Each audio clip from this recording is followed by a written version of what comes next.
Everyone encounters fearful moments in their life, and each one of us have different triggers that will initiate a fear response. Now, there's 7 different types of fear, and what I want to go through on this particular episode is to explain what happens in our minds when we encounter a moment that draws up that fear, and also explain what are the different types of fear, and more importantly, but what is it that we can do to dissolve the fear, and why does fear show up in the first place in our life? Well, if we don't handle our fear, what happens is we can't think straight. We can't look for alternatives or solutions or opportunities that might be around us. We get paralyzed by that fear in many cases. And ultimately what's happening is that we're not operating from the executive center part of our brain, and we're out of equilibrium.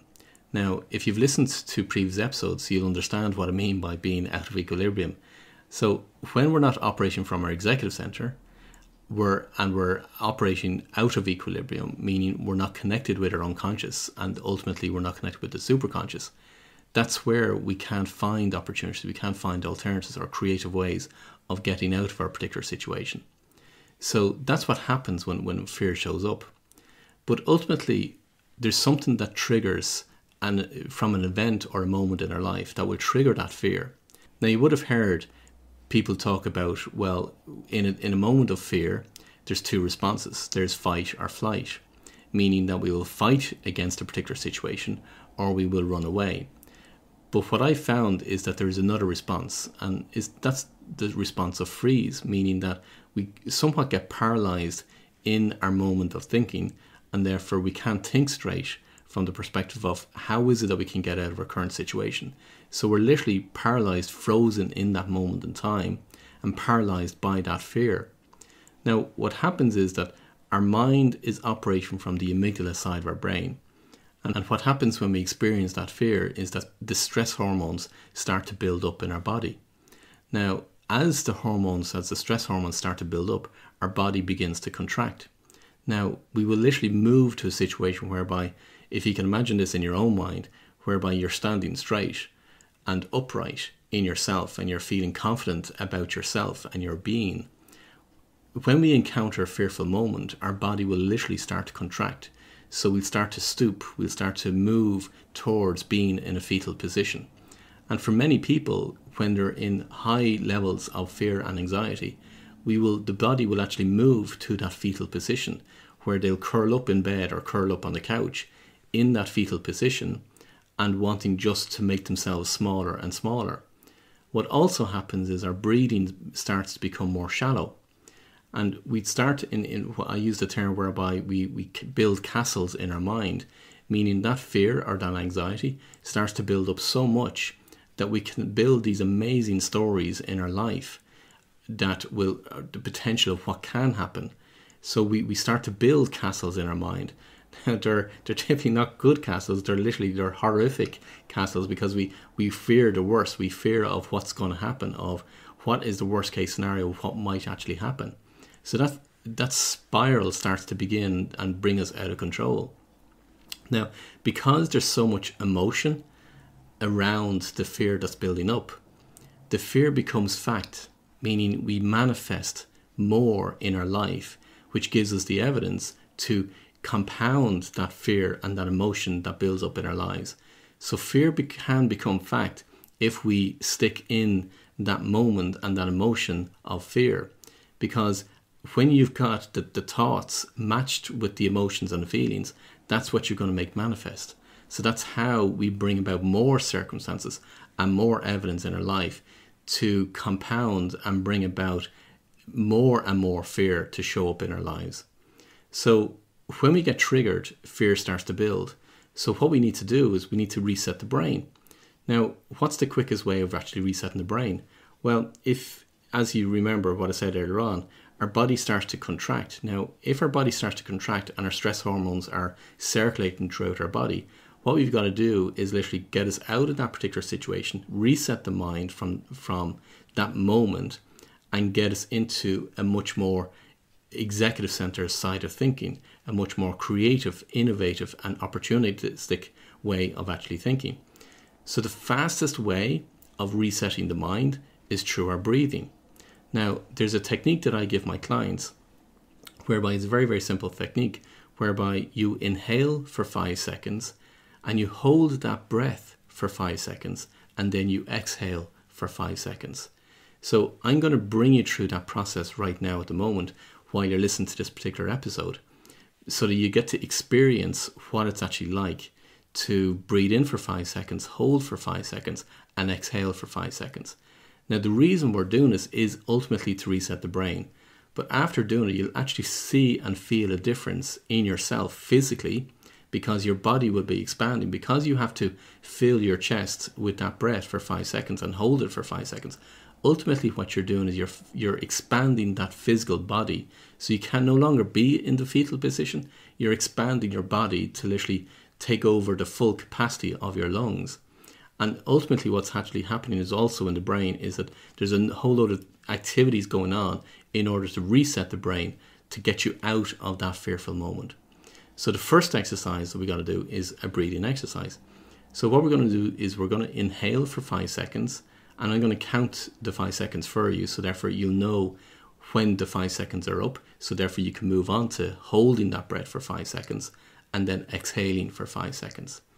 So when you're ready, we're going to inhale for 5 seconds. So on my count of 3, we're going to inhale. So 1, 2, 3, inhale for 5 seconds. And then hold that breath for 5 seconds. And then exhale the breath for 5 seconds. And keep going for the 5 seconds, emptying your lungs from that breath. Now, if you've done the exercise, and you could have been doing that exercise while you were driving, while you were sitting there on the couch, or whatever your activity you were doing, you can still do that exercise. Now, you will have noticed a difference in your mind, but also in your body as well. And it's a very, very quick exercise to do when you feel fear coming and descending upon you. Now, I also give this exercise to clients when they're about to go on stage, or they're about to give a very important speech, or they're about to go into a very, very important meeting, whereby it just resets the brain and gets them settled and centered in their own mind. Now, if you repeat that sequence, meaning inhaling, holding and exhaling for 5 seconds, if you repeat that a few times, you will absolutely find a significant difference by literally just doing that very, very simple exercise. So my encouragement is that when fear starts to show up and you find yourself getting a little bit stressed, well then what you can do is go through that breathing exercise. Now, let's look at fear itself. Well, the definition of fear that I use is that fear is the anticipation of a future event that we perceive poses a risk.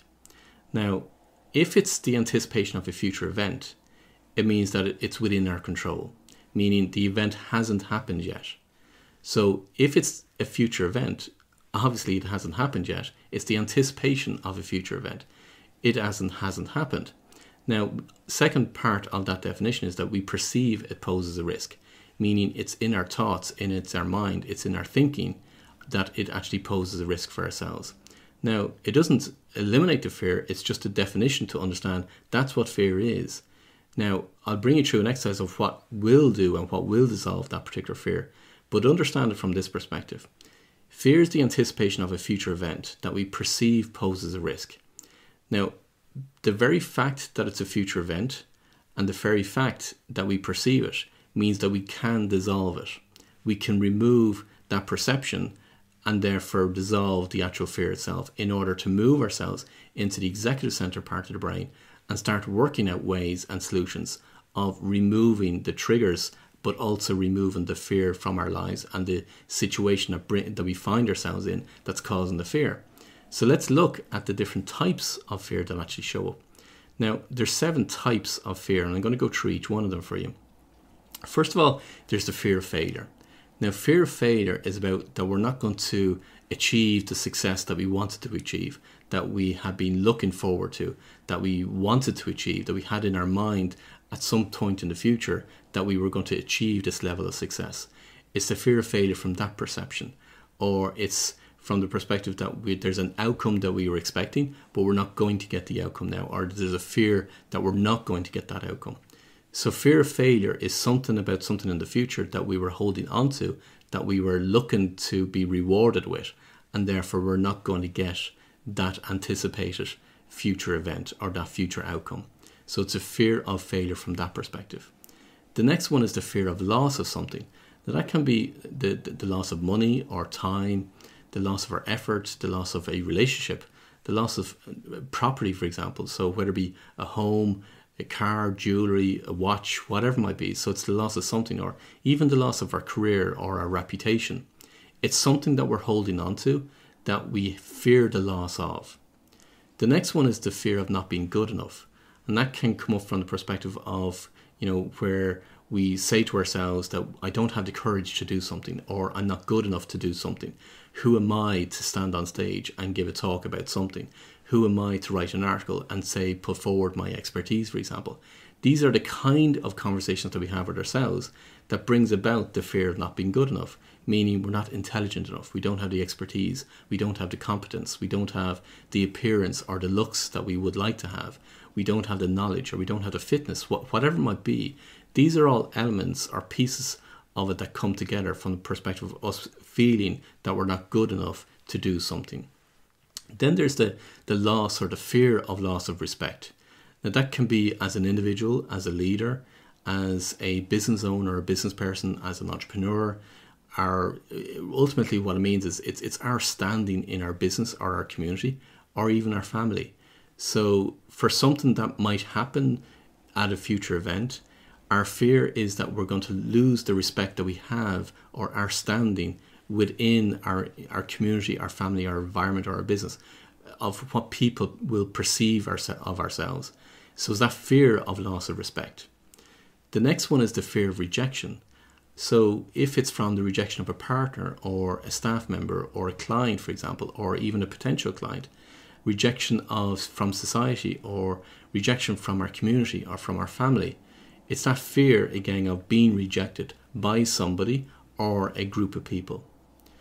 The next one for some people is the fear of death or the fear of illness. It's the fear of getting an illness and what that illness might mean to ourselves, of what will happen in the future, and what are the implications of if we were to fall ill or if we were to die, what would happen to our family, our siblings, or the people that we're responsible for.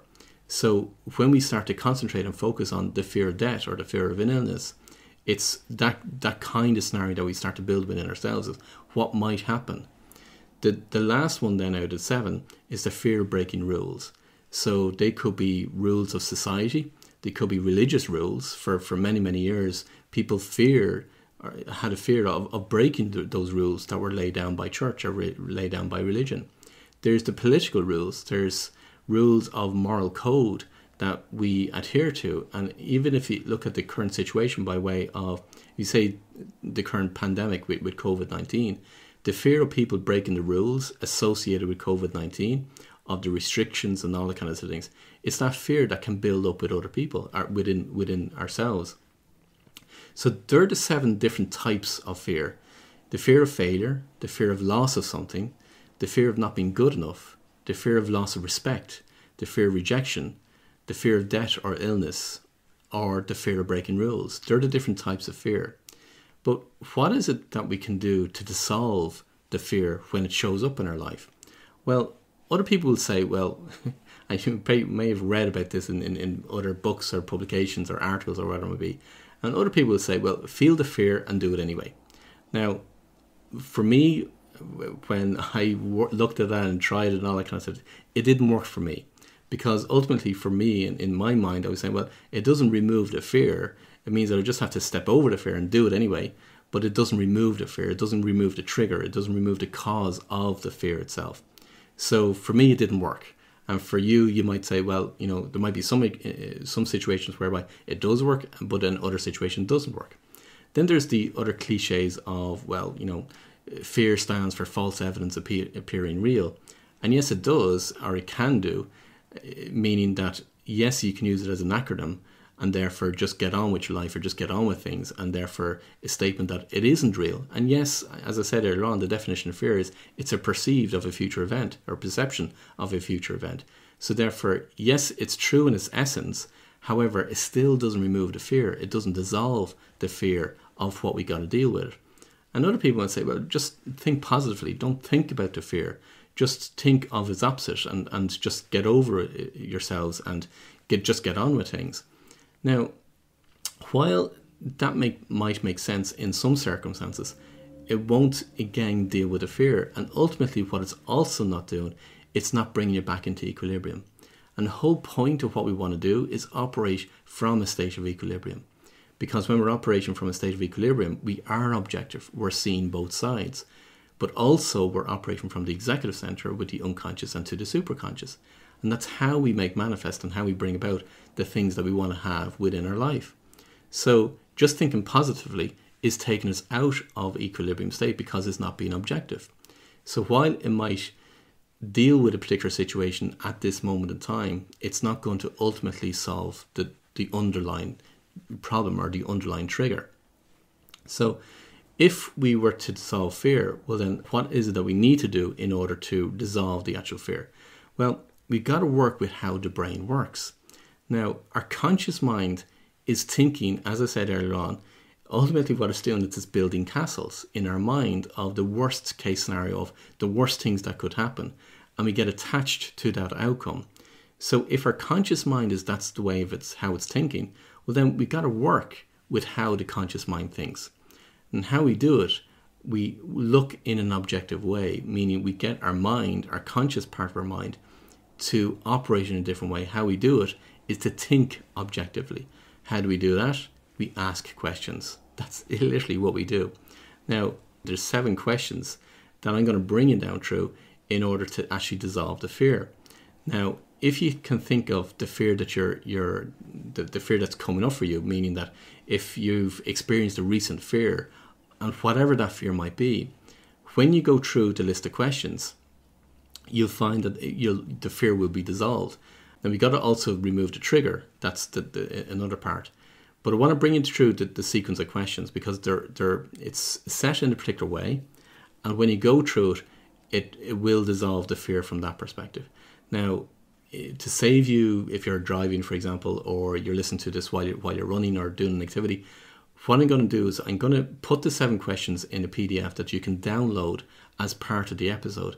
Now, how you do that is the description in the episode. If you go into the description, there will be a link there that you'll be able to download the actual 7 questions, so you don't have to actually write them down. But I want to go through each of the questions so you understand what are we actually doing when we're going through this objective way of thinking. Now, so the first question is, well, what am I fearful of? Now, when you're answering that question, it's what are you fearful? What's the worst thing that can happen?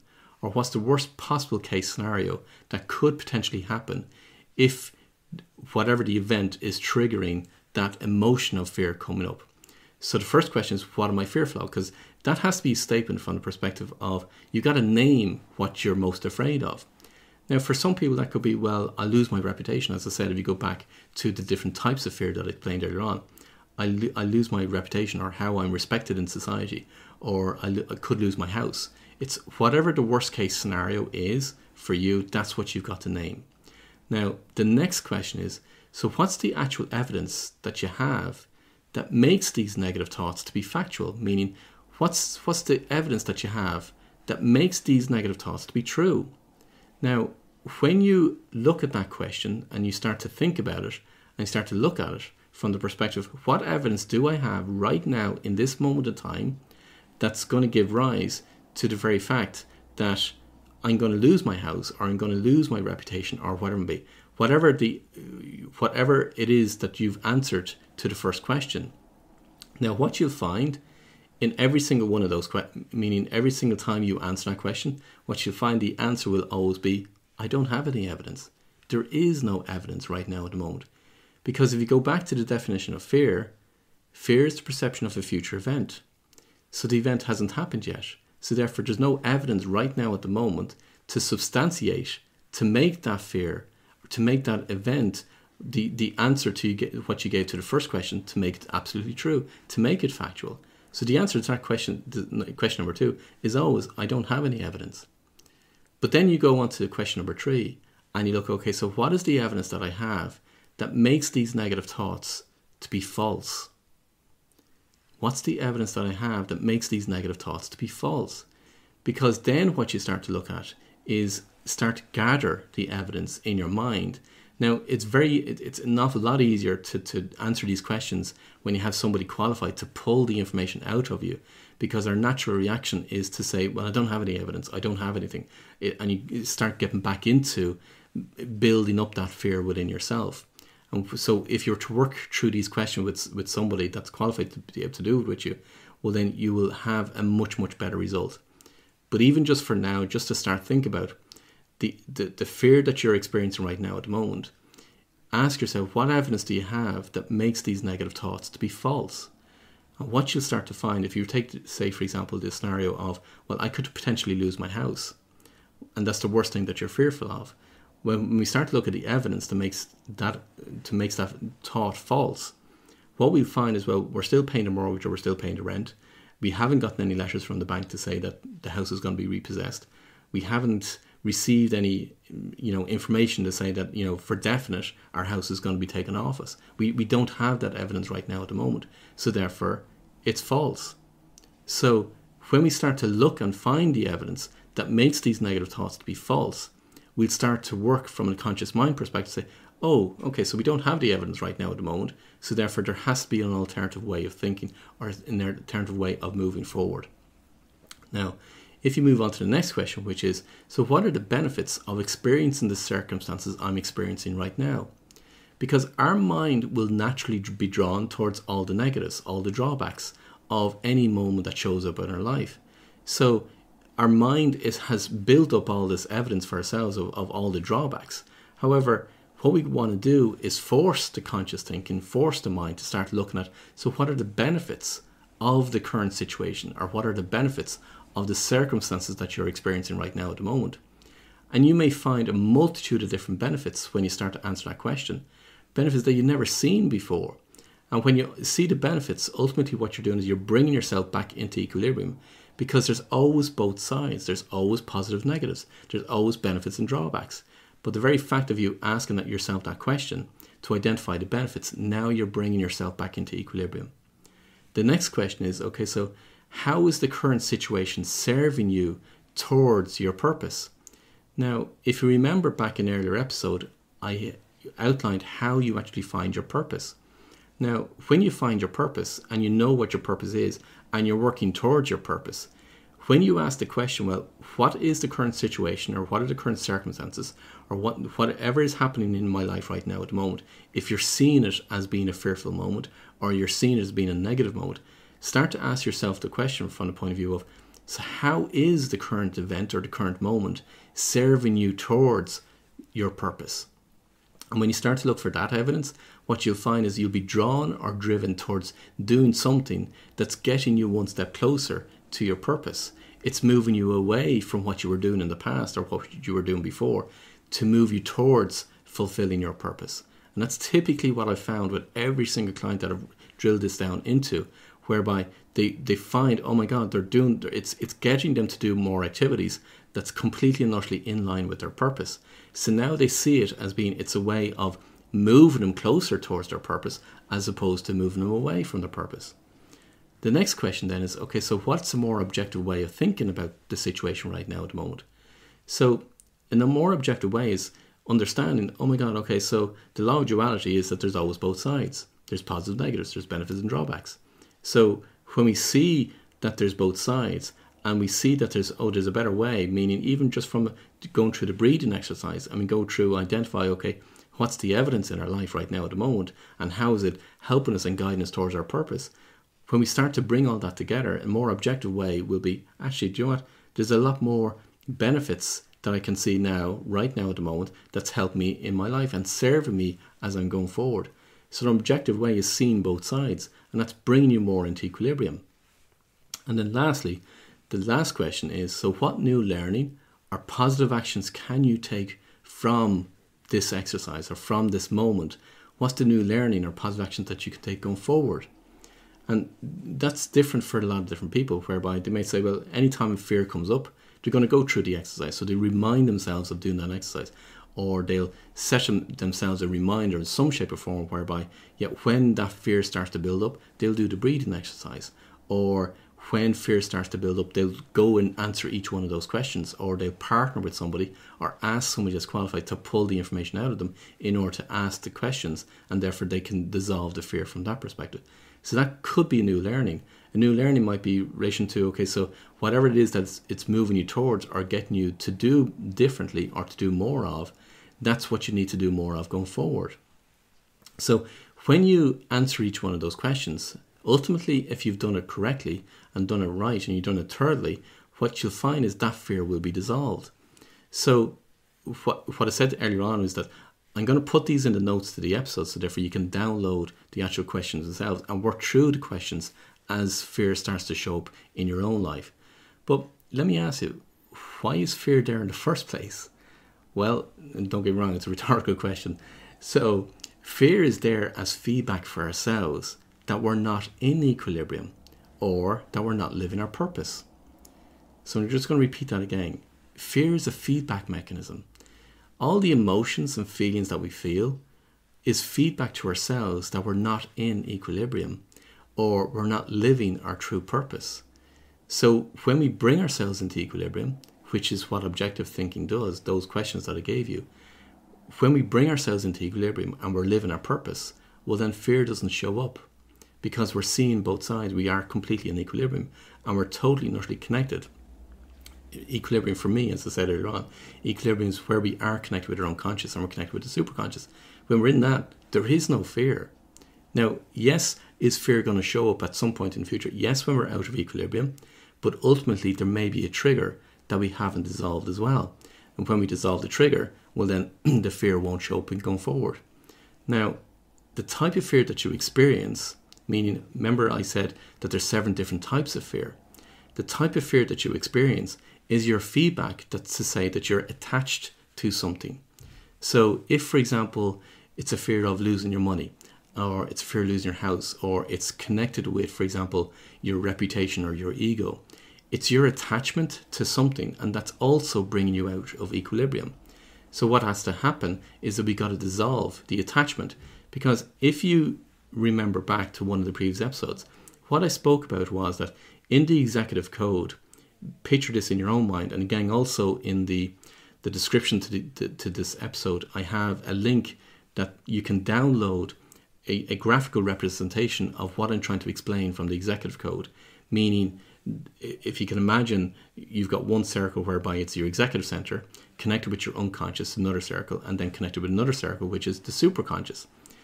So ultimately what you're doing is you're trying to make yourself in equilibrium between each one of those circles. As soon as you're attached to something, whether it be by, whether it be money, whether it be your relationship, whether it be your ego, your reputation, or something, it's bringing that pendulum out of equilibrium. So what we've got to do is we've got to dissolve the attachment as well as the trigger that brings up the fear. So what do we need to do ultimately when we're trying to dissolve fear? First of all, you got to reset your brain. And how we do that is by our breathing exercise, the one that I gave earlier on, whereby we breathe in for 5 seconds, we hold it for 5 seconds, and we exhale it for 5 seconds. That resets the brain very, very quickly. Then we have to identify what is the fear, what is what we're most fearful of, and we're going to then go through the process of dissolving that fear, and we do that by the objective thinking exercise that I gave you.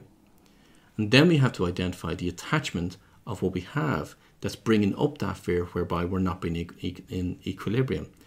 So the first part of, in order to do that, is literally to identify what it is that you're attached to. That's your homework. So out of this particular episode, the homework for you is to find out, what are you attached to?